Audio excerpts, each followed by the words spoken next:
21h30. Madame, Monsieur, bonsoir. Tout de suite, les titres du journal. Le président de la République reçoit en audience le président de l'autorité arabe pour l'investissement et le développement agricole.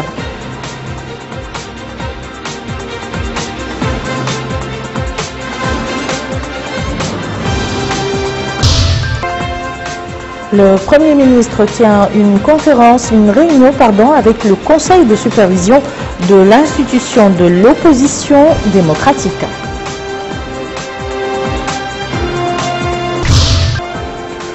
Clôture de la réunion des experts sécuritaires du groupe des 5 du Sahel G5. Réunion sanctionnée par l'élaboration d'un rapport dans lequel il est question de la coopération dans le domaine sécuritaire entre les pays membres. Merci Madame. Monsieur, de joindre à nous le président de la République, Mohamed Ould Abdel Aziz, a reçu en audience aujourd'hui au palais présidentiel Mohamed Ben Abeid Al-Mazraoui, président de l'autorité arabe pour l'investissement et le développement agricole. L'audience s'est déroulée en présence du ministre de l'Agriculture. Et à sa sortie d'audience, le président de l'autorité a indiqué dans une déclaration faite à Al-Mauritania avoir été honoré de rencontrer le président de la République, précisant avoir informé son Excellence des projets que son institution compte exécuter en Mauritanie, soulignant avoir reçu de lui instructions et orientations.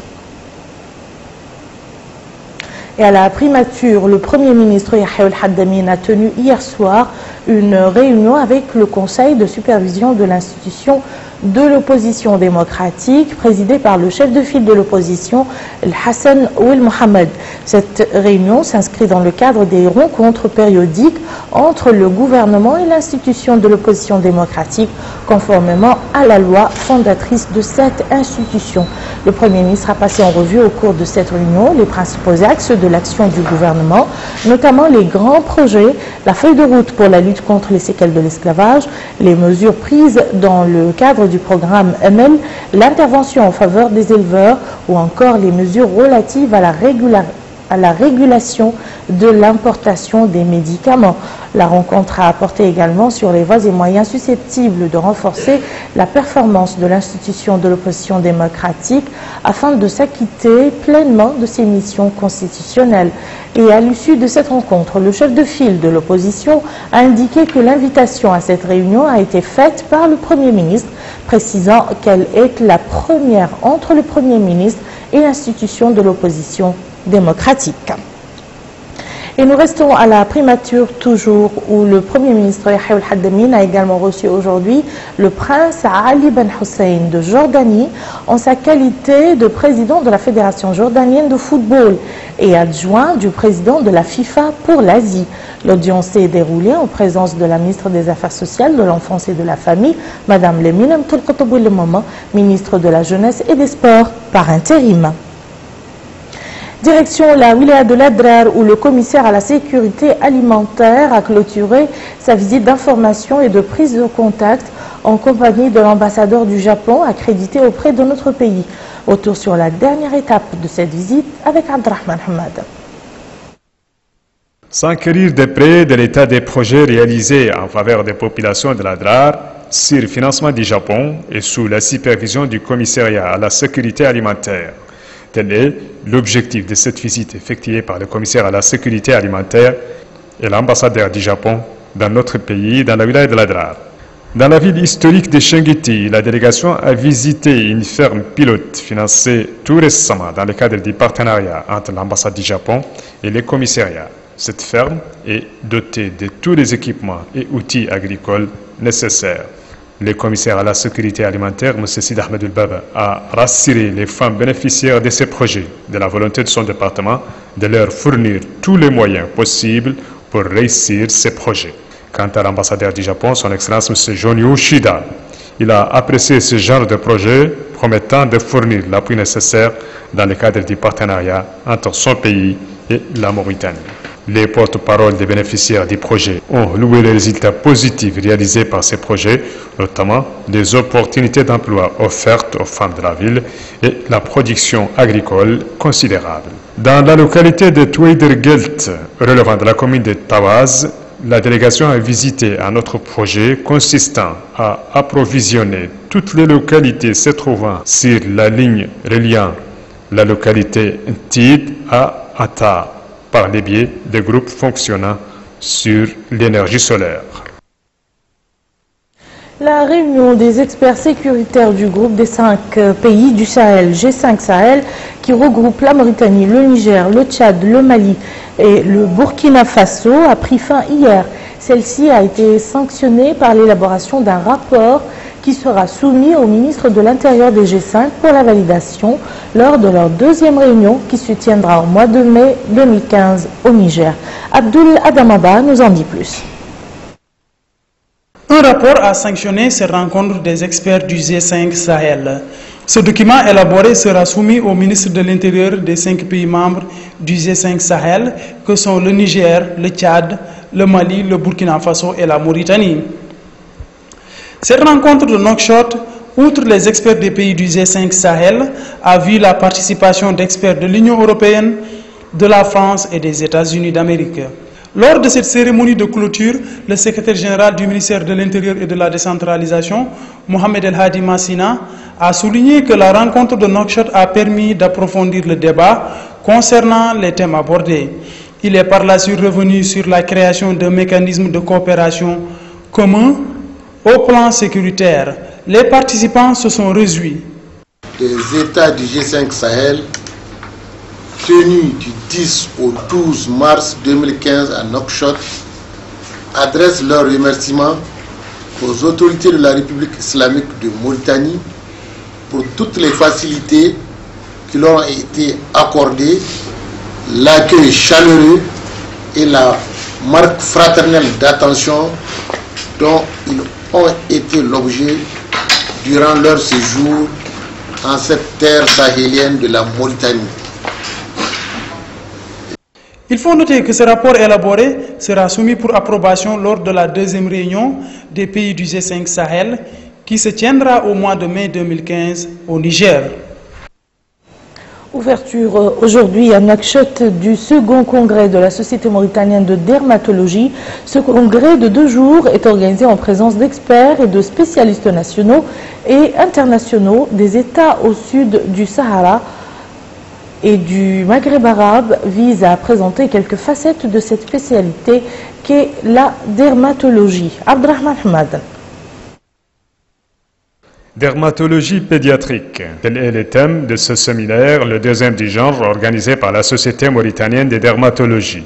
Objectif, contribuer à la recherche des moyens les plus adéquats pour la prise en charge des personnes infectées des maladies dermatologiques et faire le point sur la situation de cette maladie en Mauritanie. Dans un mot prononcé pour l'occasion, le secrétaire général du ministère de la Santé, M. Ahmed Youlidje, a passé en revue les efforts menés par son département pour promouvoir la santé publique, mettant en exergue l'importance de cette rencontre. Le secrétaire général a précisé dans ce contexte que le département coordonne avec l'ensemble des organisations de professions de santé dans le but de promouvoir l'état de santé de tous les citoyens. Malgré que la dermatologie est un problème majeur de santé publique en Mauritanie, elle est exercée d'un nombre très limité de spécialistes. Vous aurez l'occasion, durant ces 2 jours, de voir quelques facettes de cette belle spécialité qu'est la dermatologie. Il y aura bien entendu quelques syndromes rares avec des noms parfois un peu compliqués, nous nous en excusons, mais il y aura aussi des problèmes de santé publique, car dans notre pays, la dermatologie est d'abord et avant tout un problème de santé publique, concernant souvent plus du tiers des consultations tout venant des structures de santé de base. En Mauritanie, la dermatologie est une spécialité exercée par seulement une douzaine de confrères, surtout à Nouakchott. Notre société a fait le pari de la rendre vivante et active, et ces journées constituent un pas dans ce sens. Ces journées de la Société mauritanienne de dermatologie offrent l'occasion d'échanger les points de vue et de renforcer la coopération scientifique entre les spécialistes, chercheurs et professeurs universitaires nationaux, maghrébins ou de l'Afrique subsaharienne. Anema, le ministère des Affaires sociales, de l'enfance et de la famille a lancé son programme national de soutien aux coopératives féminines. Cette cérémonie a été supervisée par le secrétaire général du ministère des Affaires sociales, de l'enfance et de la famille, Mohamed Mahmoud Ould Sidi Yahya, en présence des autorités administratives de la Wilaya. L'enveloppe globale de ce programme est de 166 millions de billets et vise à soutenir tous les projets des coopératives féminines dans le Houd Sharqi. Arrivée aujourd'hui à Zouerat d'une délégation composée des secrétaires généraux des différentes centrales syndicales, la délégation a rencontré les représentants des travailleurs grévistes de la SNIM en vue de trouver une sortie heureuse à cette crise. Abdul Adamaba. Les rencontres se poursuivent au niveau de la ville minière Zouerat. Cette réunion des différentes centrales syndicales à laquelle ont pris part les syndicalistes de cette entreprise en vue de rapprocher les positions des parties impliquées. Ces concertations qui ont été entamées dans la ville de Nouadhibou et qui se poursuivent au niveau de la ville minière ont constitué une occasion pour les syndicalistes de faire entendre leur voix. En marge de cette visite aux travailleurs, il est probable qu'une visite de courtoisie soit rendue aux autorités régionales. Et en plus de ça, des échanges pourront éventuellement se faire avec la direction du siège d'exploitation de la SNIM, comme on a eu à le faire avec la direction générale à Nouadhibou. Rencontres et échanges au cours desquels, à Nouadhibou, nous avons convenu avec la direction générale qu'il y a une crise qui hypothèque l'avenir de l'entreprise, qui menace donc l'avenir de l'entreprise, crise qui a besoin d'une solution très rapide. Solution qui passe obligatoirement par les négociations entre les deux parties, à savoir les représentants du personnel et la direction générale de l'entreprise.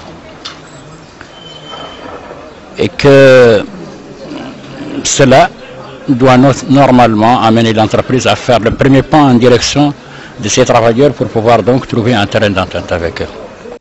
Pour sa part, le fédéral de l'UTM au niveau de la ville de Zouerat a indiqué qu'ils sont contre cette grève entamée par les travailleurs grévistes. Il a en outre indiqué qu'ils sont de commun accord avec la feuille de route de leur ministère de tutelle, selon laquelle aussi bien les employés licenciés que les grévistes doivent regagner leur poste avant toute négociation. Il a en fait souligné qu'ils accordent un intérêt particulier aux travailleurs. Au niveau de la cité minière, la population attend avec impatience l'annonce d'une issue heureuse à cette crise que traverse la SNIM. Il prend fin ce journal, je vous en rappelle les principales informations. Le président de la République reçoit en audience le président de l'autorité arabe pour l'investissement et le développement agricole.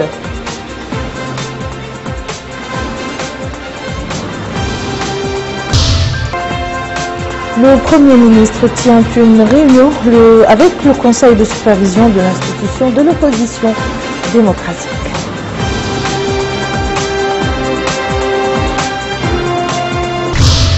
Clôture de la réunion des experts sécuritaires du groupe des 5 du Sahel, réunion sanctionnée par l'élaboration d'un rapport dans lequel il est question de la coopération dans le domaine sécuritaire entre les pays membres.